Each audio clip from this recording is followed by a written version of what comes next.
ఒక్కసారి ఢిల్లీ వెళ్దాం సార్, వెంకటేష్తో మాట్లాడదాం. వెంకటేష్ చెప్పండి, సో ట్రెండ్స్ ఎలా ఉన్నాయి?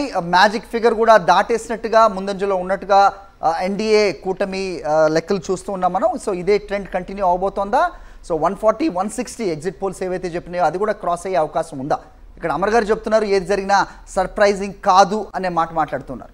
Do you want to add something to it?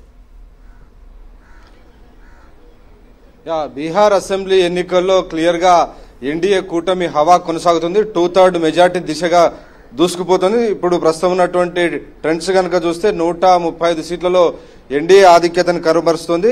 Mahagathbandhan 69 స్థానాల్లో తన ఆధిక్యతను కనబరుస్తుంది. సో ప్రశాంత్ కిషోర్ పార్టీ కూడా ఒక సీట్లో ఆధిక్యంలో కొనసాగుతున్నటువంటి పరిస్థితి. సో మొత్తానికి ఈ ఎన్నికల్లో ప్రశాంత్ కిషోర్ ఏ కూటమి విజయావకాశాలను దెబ్బతీస్తాడన్నది చాలా ఆసక్తికరంగా ఉంది. సో వస్తున్నటువంటి ఫలితాలన్నీ కూడా చూస్తే ఎగ్జిట్ పోల్ ఫలితాలకు అనుగుణంగానే ఫలితాలన్నీ కూడా వెలువడుతున్నాయి. బహుశా మధ్యాహ్నం కల్లా దీనికి సంబంధించినటువంటి ఫైనల్ రిజల్ట్ అనౌన్స్ అయ్యేటువంటి అవకాశం ఉంది. సో మొత్తానికి ప్రస్తుతానికి ఉన్నటువంటి ట్రెండ్స్ కనుక చూస్తే క్లియర్ గా ఈ ట్రెండ్ కొనసాగుతుందనేటువంటి అంచనాలు వస్తున్నాయి. అన్ని రీజియన్స్ లో కూడా, ఈవెన్ ఇన్ సీమాంచల్ రీజియన్ లో, ముస్లింల ఆధిక్యం ఉన్నటువంటి రీజియన్ లో కూడా మహా గఠబంధన్ ఆధిక్యాన్ని కనబరచలేకపోయింది. అక్కడ కూడా ఎన్డీఏ కూటమి మాత్రమే ఇక్కడ తీవ్ర ఆధిక్యంలో దూసుకుపోతున్నటువంటి పరిస్థితి. ఇటు మిథిలాంచల్ రీజియన్ కానీ, అలాగే మగధ్ రీజియన్, ఇలాంటి కొన్ని దాదాపు 50 సీట్లు ఉన్నటువంటి కీలకమైనటువంటి రీజియన్స్ లో క్లియర్ గా ఎన్డీఏ మెజారిటీ కనబడుతుంది. కేవలం భోజ్పూర్ రీజియన్ లో మాత్రమే ఆర్జేడీ కూటమి కొంత ఆధిక్యాన్ని కనబరుస్తున్నటువంటి పరిస్థితి. సో మొత్తానికి దాదాపు ఒక గంటన్నర పూర్తయిపోయింది. సో ఈ గంటన్నరలో వచ్చినటువంటి ట్రెండ్స్ ని గమనిస్తే క్లియర్ గా ఎన్డీఏ కూటమి తిరిగి మరోసారి అధికారాన్ని చేపట్టబోతుంది అనేటువంటి ఒక విశ్లేషణలు అయితే వస్తున్నాయి. మొదటి నుంచి కూడా ఎన్డీఏ నాయకులు కానీ, బీజేపీ, అమిత్ షా అనేక సందర్భాలు చెప్తున్నారు 2/3 మెజార్టీతో తాము ఈసారి ఎన్నికల్లో గెలుస్తామనేటువంటి ఒక ధీమాను ఆయన వ్యక్తం చేస్తున్నారు.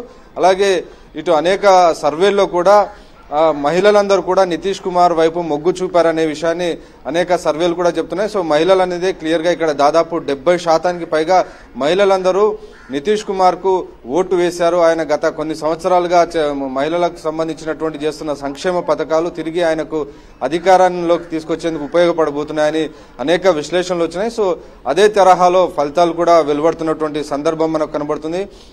ఎన్నికలకు సరిగ్గా నెల రోజుల ముందు ఆయన జీవికా దీదీ పేరుతో దాదాపు 1.5 మహిళల ఖాతాల్లో 10,000 రూపాయలను డిపాజిట్ చేశారు. సో వారి ఉపాధి కోసం, వారి చిన్న చిన్న బిజినెస్ల కోసం వాటిని చేశారు. వాటిని 10,000 రూపాయలు వాళ్ళ ఖాతాల్లో వేశారు. సో ఈ 10,000 రూపాయలు ఇచ్చినటువంటి జీవికా దీదీ అనేది ఒక గేమ్ చేంజర్ గా మారుతుందని అక్కడ స్థానికంగా అనేక విశ్లేషణలు వచ్చాయి. సో ఇవన్నీ కనుక చూస్తే క్లియర్ గా విమెన్ ఎంపవర్మెంట్ దిశగా ఇటు ఎన్డీఏ కూటమి కానీ, నితీష్ కుమార్ పర్టికులర్ గా నితీష్ కుమార్ గవర్నమెంట్ గత అనేక సంవత్సరాల నుంచి చేస్తున్నటువంటి పథకాలు ఆయనను గెలుపు వైపు నడిపించేందుకు మరోసారి దోహదపడినట్టు మనకు స్పష్టంగా అర్థమవుతుంది. అలాగే ప్రధానంగా ఈ ఎన్నికల్లో బీజేపీ కానీ, ఇటు జేడీయూ రెండు ప్రధానమైనటువంటి ప్రచారాస్త్రం జంగిల్ రాజ్ వస్తుంది. మళ్ళీ ఒకవేళ మహాగఠబంధన్ కనుక వస్తుందంటే జంగిల్ రాజ్ ఉంటుంది, లా రూల్ ఉండదు, రూల్ ఆఫ్ లా అనేది ఉండదు. ఎవరికి ఆర్జేడీకి వ్యతిరేకంగా ఎవరుంటే వాళ్ళని జైల్లో వేస్తారని స్వయంగా ఇటు ప్రధానమంత్రి నరేంద్ర మోడీ గాని, అలాగే కేంద్ర హోంమంత్రి అమిత్ షా ప్రచారం చేసినటువంటి పరిస్థితి.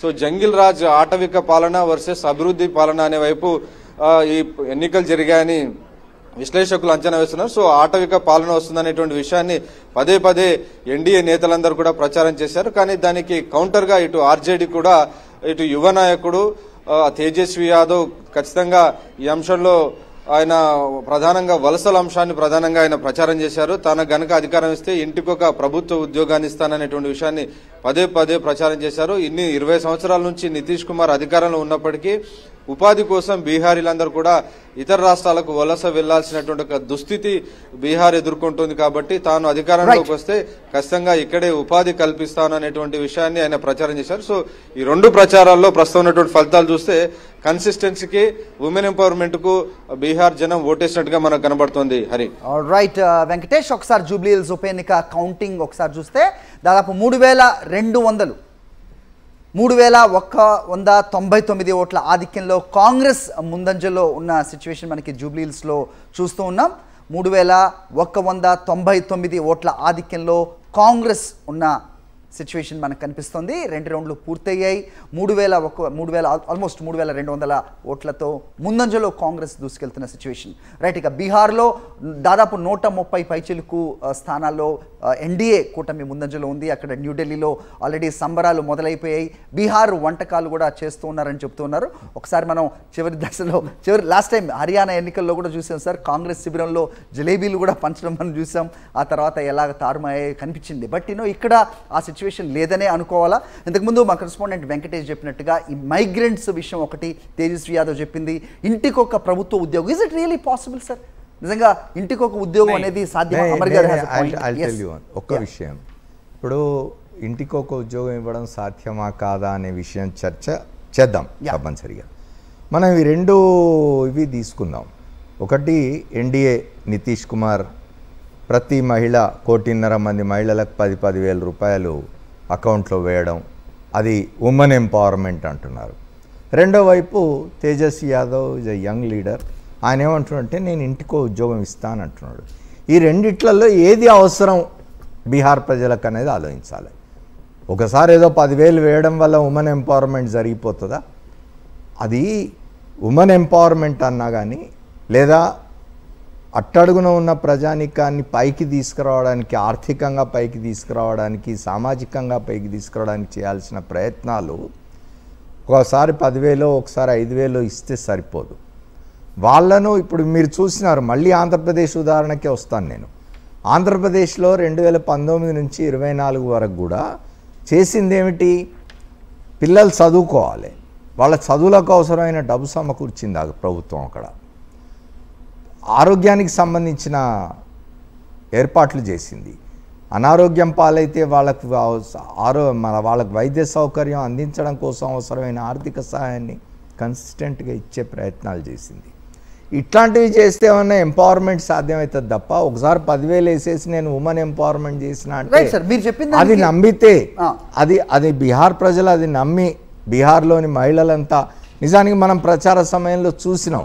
బీహార్లో మొత్తం విమెన్ అంతా కూడా నితీష్ కుమార్కి అనుకూలంగా ఉన్నారని. బహుశా ఈ 10,000 కోసం ఉంటుంది. ఆ 10,000 ఎంతకాలం వాళ్ళ దగ్గర ఉంటుంది? ఆ 10,000తో వాళ్ళు ఎన్ని చేయగలరు? బట్ ఇదే రీతిలో సార్ పసుపు కుంకుమ అని ఓటింగ్కి ముందు 10,000 రూపాయలు చంద్రబాబు నాయుడు కూడా వేశారు. ఘోరంగా ఓటం పాలయ్యారు. నేను అదే 2019 లేదు నితీష్ కుమార్కి చంద్రబాబు నాయుడు గారికి తేడా ఉంది.